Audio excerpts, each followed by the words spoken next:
I am New York. Ya som New York. I am New York. Yo soy Nueva York.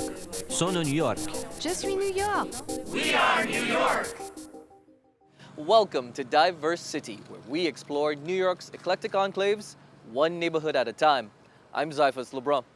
This month, we're here in Rockaway Park, Queens. The neighborhood is one of 10 communities along the 11-mile-long Rockaway Peninsula. More than a third of the population here identify as African American and live toward the eastern end in areas such as Edgemere and Far Rockaway. The peninsula is located in the southernmost section of Queens. It's bordered by Jamaica Bay in the north and the Atlantic Ocean in the south. Its location was part of the reason that the area was so ravaged by Superstorm Sandy in October 2012. The community is still recovering from the storm, rebuilding homes, the popular boardwalk, and its reputation as a summer getaway. However, this rebuilding is not without its hiccups. On this episode, Divided Loyalties, a land development plan that's got two sides of the peninsula at odds. Rock the Boat, the area's ferry system and how it's changing the city's transportation landscape. And Art Therapy, envisioning a new neighborhood post-Superstorm Sandy. Those stories and more coming up as we explore the Rockaways.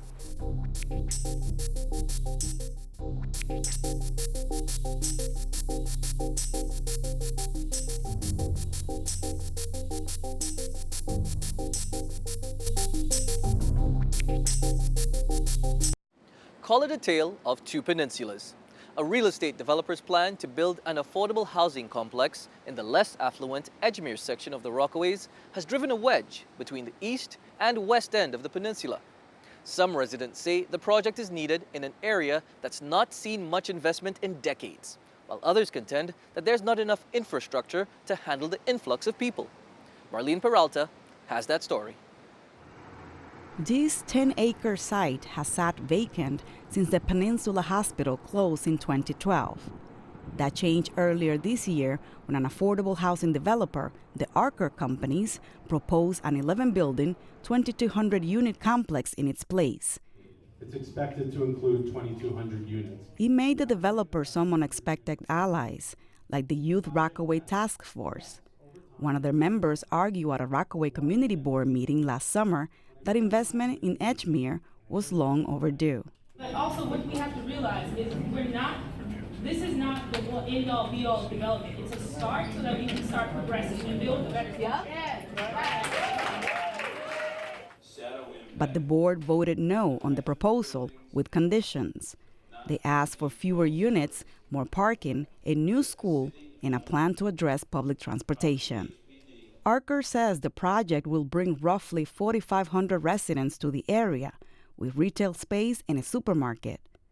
It is also expected to create 600 permanent jobs. Rosalind Mason operates Rock Safe Streets, a gun violence prevention center just blocks from the Peninsula Hospital site. She says the project is needed in the Far Rockaway Edgemere area.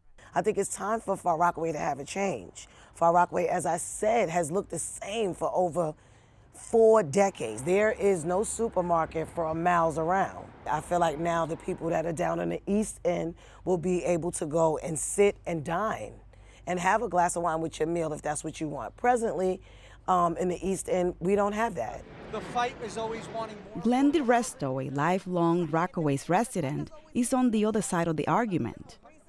The retired NYPD lieutenant lives in Auburn by the Sea. The area is a homeowning community west of the site. I just want to see what's in the best interest of the community as a whole, like a holistic approach from the East End to the West End, uniting the community and making it one finally. DiResto says that some of his concerns were backed up by a city environmental impact statement that found the project will have negative impacts. We want to see any adverse impacts be mitigated, such as not having enough school seats, more jobs. At the end of the development, it's only going to bring, it says it in the report, about 360 jobs. They're going to bring in roughly 7,000 people, but provide only 360 jobs. I came from Auburn by the Sea, and it's all nice over there, like you just mentioned. But over here, I see a lot of things closed or underdeveloped, right? Is there a divide in this community? And when we talk about people on the West making decisions for people on the East, but the people on the East don't make decisions for the people on the West. So to me, that's a little unbalanced. Honestly speaking, nobody asked us, did we want Arverne by the Sea? They want to build 2,200 units using taxpayer money and only provide 13% of the units for moderate and middle income families. Only 13%. 87% will be for low, very low, and extremely low. Of the 2,200 units that they're looking to bring into the area, none of them are for sale. None of them provide people with the opportunity for affordable home ownership.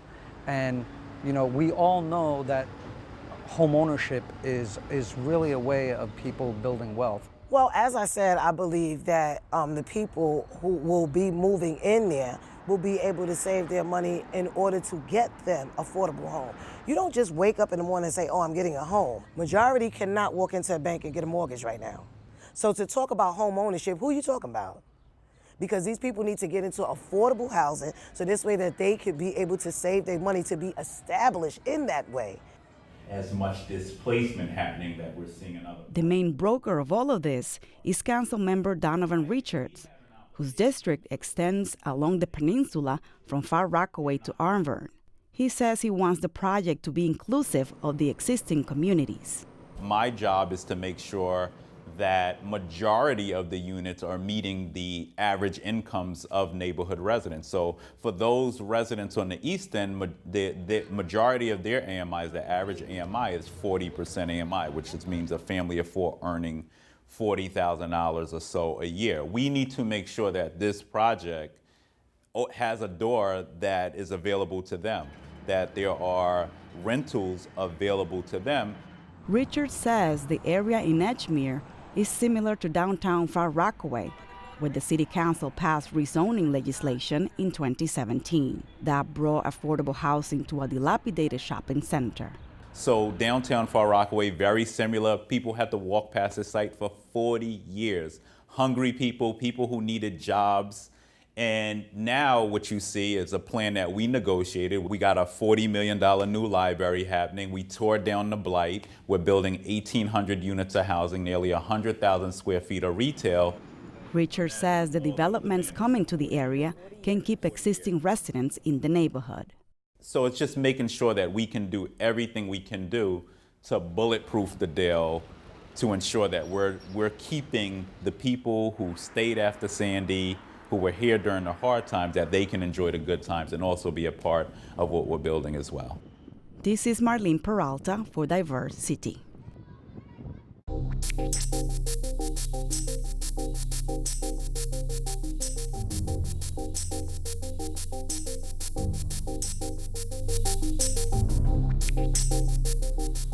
The nonprofit Rise is inspiring multiple generations of Rockaway residents to care for their environment and community.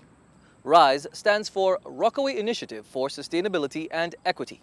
The organization answers the call to action from a once-abandoned firehouse. The Bloomberg administration had decided that they were going to literally bid out 4 firehouses from the city of New York to local nonprofit organizations. So it took about 10 years.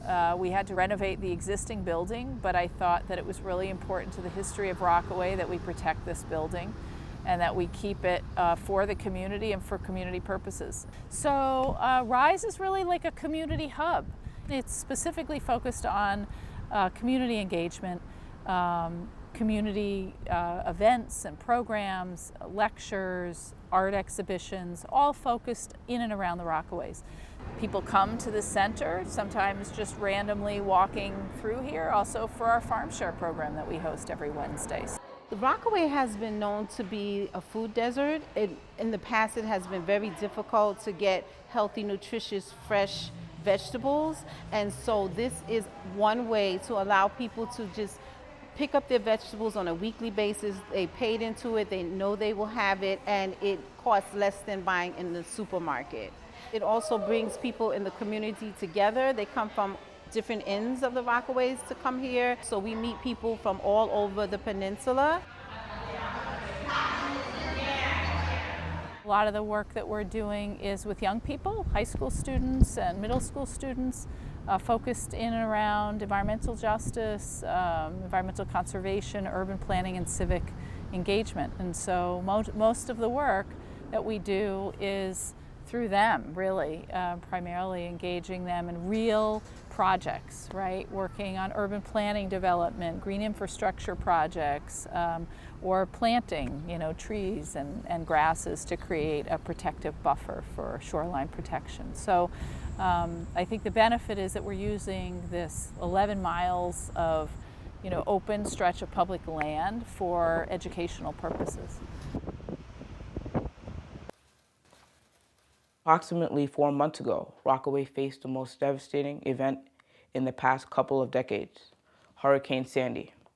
This one catastrophic occurrence brought the whole Rockaway community together. One of the things that happened in Storm Sandy that most people don't realize is that a lot of those school children were loaded up and transported to other parts of the city to have class.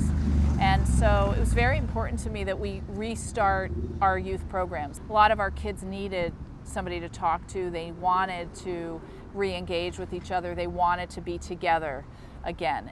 Each wrote kind of a 1-minute dialogue and narrative about their story.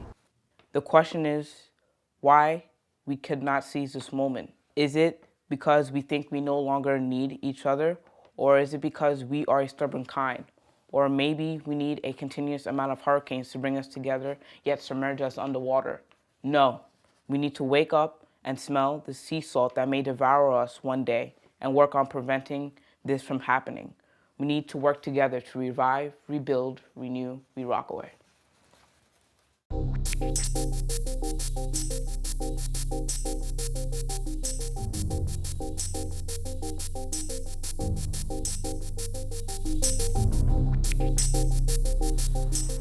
Rockaway residents banded together in the wake of Superstorm Sandy to get the city to keep ferry services to their far-flung community. Their activism inspired a change that's now benefiting others. Gary Pierre has more. 2 years ago, Mayor de Blasio and a slew of politicians were on hand to inaugurate the permanent ferry service to the Rockaways. You know, a lot of times when I was out here, people would tell me how hard it was to get to all the other parts of the city, whether it was for their jobs and for opportunity. This community, for too long, didn't have the connection to the rest of the city it deserved. Now they do, thanks in part to the efforts of this man, Eddie Pastor. Pastor is a member of the community group Friends of Rockaway Beach. He says the ferry almost didn't happen. Well, the ferry came to pass because of Sandy. It was an emergency measure because the A train was out of service for months and there was no transportation off the peninsula. It started working out very well. People were using it, and then they decided they're going to take it away. The community went in an uproar. We all started having rallies, and a lot of politicians came down. I told the mayor, I said, you have Vision Zero. This is a perfect answer to your Vision Zero to get cars off the street. Soon after the Rockaway Ferry was launched, the mayor's office created New York City Ferry, increased subsidies, and planned new routes in addition to the 6 lines that shuttle roughly 6 to 9 million riders every year from places like South Brooklyn. That's only scratching the surface of what the system can do.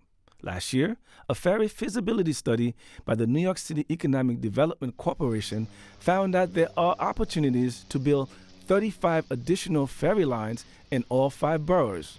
It's the mode of transportation we started with as this city for the first few hundred years, and it's coming back. It makes sense on a number of different ways. To cut commutes from places like the Rockaways, where people suffer with 1.5 hour, 2 hour commutes, that's really debilitating. Lewis is president of the nonprofit organization, the Metropolitan Waterfront Alliance. The Alliance works with city officials on ferry services and other waterfront issues. He says that ferry service is resilient and has weathered storms and citywide blackouts to shuttle people during those difficult times. Despite those successes, he admits that there will be hiccups.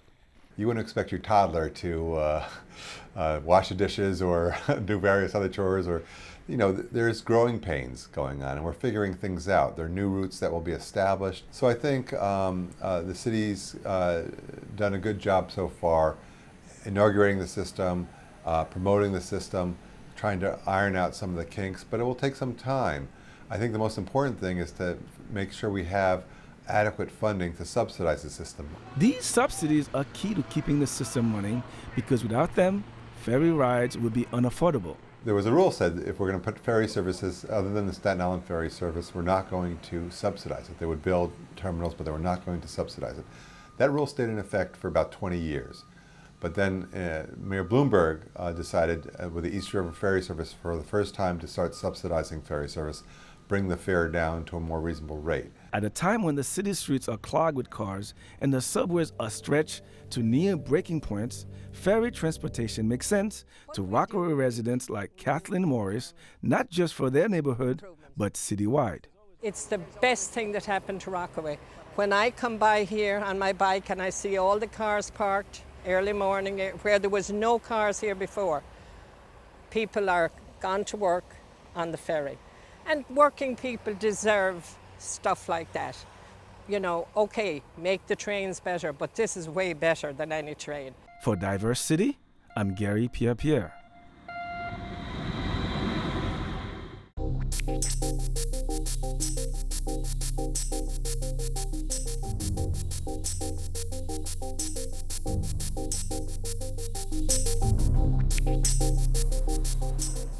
Restoring the Rockaways after Hurricane Sandy not only meant repairing physical structures, but also restoring collective identity. Artists became very involved, using their work as a means of helping to heal their neighborhoods. We spoke to some artists about their efforts. The community is really close to the ocean here. The lifeguards, I think, are really, really important, and they're saving lives there every day. They're protecting the beach, they're protecting everybody. Look at how many people in the water, you know. So it's a big job. I wanted to give each lifeguard more importance than they had before. I wanted them to be not anonymous anymore. That's why I did photographs of them, to give them a face.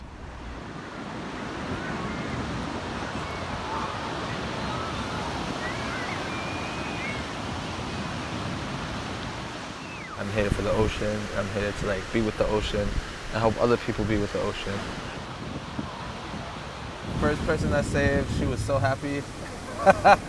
She had this looking at me like she was in love, and you know, I felt so happy afterwards. It was like, oh, this is cool. And then yeah, the next one, I was 19, the kid that drowned was 19, and they told him not to go in because that beach was actually closed on 24th Street.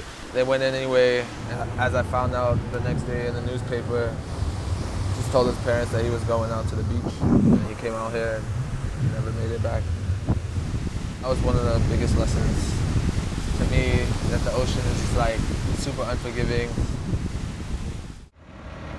¿Ese es tu trabajo? Ese es mi trabajo, sí.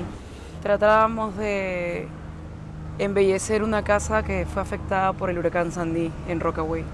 En este caso yo pinté un gallo porque me gustan los gallos y también porque las alas de mariposa simbolizan la libertad que uno puede tener. Los gallos no vuelan. Entonces yo le di, en este caso al gallo, la oportunidad en este dibujo de darle más libertad. Lo hice hace 2 años. Muchas personas perdieron sus casas, muchas personas tuvieron que cerrar sus casas y esta es una de ellas. Esa es la prueba de que todavía no se ha mejorado por completo algunos espacios de Rockaway. Rockaway to me is one of the last real communities of New York. Our block, in the 2 years I lived here, everyone knows this. In the 1 year that this shop's been open, everyone loves it. Order Vision Studios is a youth art center where myself and other youth artists are trained to become mentors for kids or adults that are coming out of the prison system. And then it's a way that we train them to kind of reintegrate back into society, but also open the mind and change their minds through art and through creation.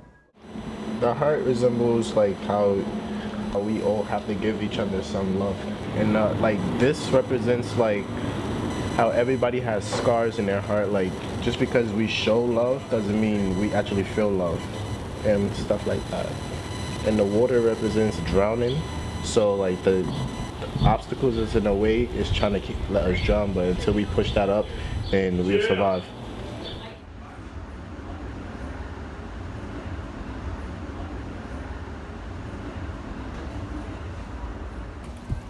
The Rainbow Room was situated in a two-story bungalow. It was totally damaged by water in Hurricane Sandy. It utilizes sine wave frequencies. There's 6 of them. The base frequency is 528 hertz. And so when I translated these frequencies into color by dialing them up 40 octaves, yeah, I figured out that the sound composition I had created a perfect rainbow. Whenever I play the frequencies, I get to permeate the neighborhood with these natural harmonics.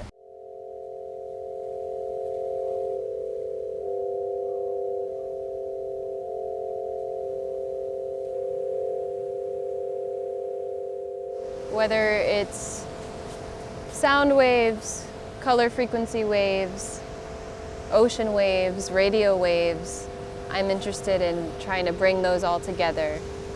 And a lot of people who come and visit will go into the Rainbow Room and then go straight to the ocean to experience the water.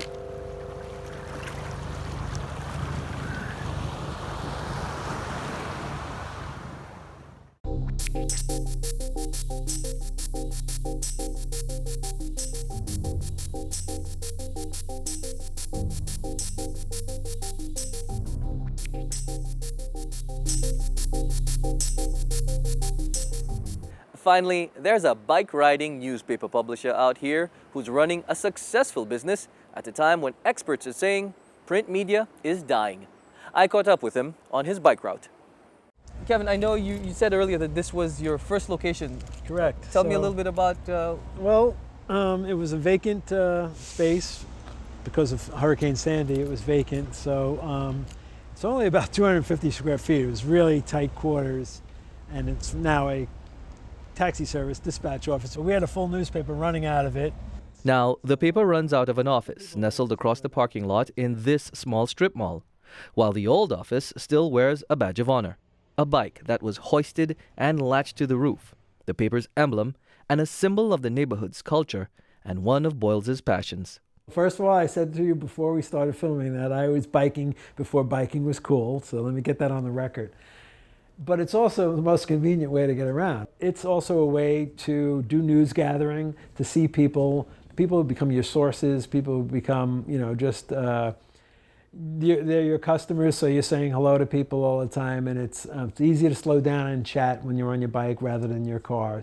Boyle gets on his e-bike most Thursdays to hand-deliver papers. Just in case on my newspaper route, if I want to take a couple of shots. Right. And I've got my newspapers to deliver, or just check news racks to see if they need any restocking. Right. His journalism career started at The Wave, the long-standing neighborhood newspaper. He moved away from journalism for a number of years, and then Hurricane Sandy brought him back. They did not publish right after Sandy. It's the oldest weekly newspaper in New York, so they go back to 1893. And so it was quite an event for them not to publish. They literally had published every week since 1893. And so I just looked in on them, and they were having personnel issues because the hurricane had forced people to relocate, or they became dislocated. So the current owners at the time asked me to come back as editor, and I did. His second stint at The Wave didn't last. He had a different vision of what neighborhood news should be. I actually do believe in emphasizing good news as much as I can. I don't want to be Pollyanna about it, but I live here, I work here, and I love it here. And I want that reflected in the pages of the Rockaway Times. There's an old newspaper expression, if it bleeds, it leads. And that was the philosophy at The Wave, my first go-around. Now, the 10,000 a week circulation paper makes its bread and butter with uplifting community stories. which, according to Boyle, makes it very marketable to advertisers who keep the lights on at the free paper. We send out a PDF version of the full paper by email to 3,000 people every week. It's the easiest thing for me to do, but people demand the paper. So if they don't get their delivery, and it's free, but if they don't get it, we get calls on Thursday, late Thursday and all day Friday saying, I didn't get my paper for whatever reason. So I think that, one, people like that, and also I do think for advertisers in the community, I think it's still an effective way for them to get the word out that they are in business. Despite his successes, Boyle, by his own admission, is a guy who gets itchy. He's not sure what's ahead for the 5-year-old paper. Is this paper long-term, or is it? That's the tough question. I don't know. It's something I've established, I'm proud of, it should live on. I just don't know how it will yet. I mean, there are small chains of newspapers that might have interest, but I'd rather it stay, community, owned. So I don't know what the future is going to be. That's our look at the Rockaways. Join us next month when we'll head to Bedford-Stuyvesant, Brooklyn to find out more about what's going on in that part of our diverse city.